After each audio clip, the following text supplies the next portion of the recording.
வன்மையாக கண்டிக்கிறேன். ஒரு அர்ச்சகர் அம்மா கையில தாமரை இருக்கு, அனைவர் உள்ளத்திலும் தாமரை மாதிரி மகிழ்ச்சியா இருக்கணும்னு சொன்னதை இங்க அரசியல் செய்ய வேண்டாம்னு சொன்னா, நீங்க ஆலயத்துக்குள்ள தாமரையே இருக்க கூடாதுன்னா லட்சுமி தாமரை மேல தான் உட்கார்ந்துருக்காங்க, சரஸ்வதி தாமரை மேல தான் உட்கார்ந்துருக்காங்க.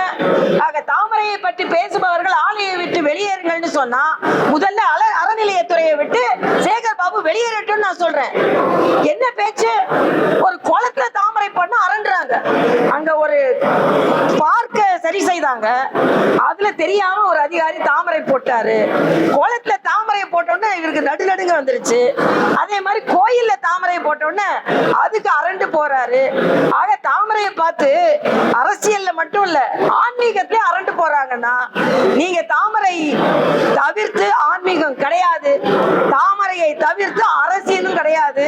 தாமரையை பார்த்து அரண்டு போகிறீர்கள் என்றால் நீங்கள் தான் மிரண்டு போவீர்கள். நீங்கள் தான் அறநிலையத்துறையை விட்டு வெளியேற வேண்டும். அந்த அர்ச்சகர் மீது நீங்கள் நடவடிக்கை எடுத்தீர்கள் என்றால் நிச்சயமாக பாரதிய ஜனதா கட்சி எதிர்க்கும்.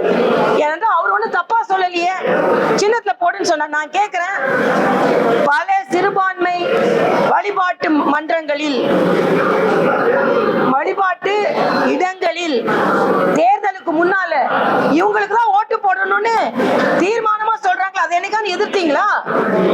பெருமையா வர சொல்றாங்க. அவங்க எல்லாம் சேர்ந்து ஒட்டு மொத்தமா முடிவு பண்ணி எங்களுக்கு தான் ஓட்டு போடுவாங்க. அதனால ஆன்மீகத்தில் அரசியலை சேகர் பாபு தான் கலக்கிறார். கடுமையான எச்சரிக்கையை நான் விடுக்கிறேன். தாமரையை விடுத்து ஆன்மீகம் கிடையாது. சூரிய சுப்ரபாதம் ஒண்ணு இருக்கு, ஒண்ணு அங்க எதிர்த்தமா? சூரியனுக்கு சுப்ரபாதம் சில கோயில்கள்ல பாடுறாங்க, எதிர்த்தமா? குறுகிய மனப்பான்மையை அறநிலையத்துறையில் காண்பிக்க வேண்டாம் என்று சேகர் பாபுக்கு நான் எச்சரிக்கை விடுக்கிறேன் நான் சொல்றேன்.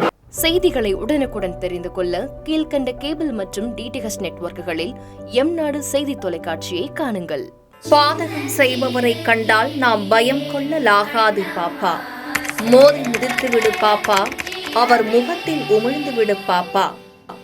அண்மை செய்திகளை உடனுக்குடன் தெரிந்து கொள்ள இணைந்திருங்கள் எம்நாடு தொலைக்காட்சியுடன்.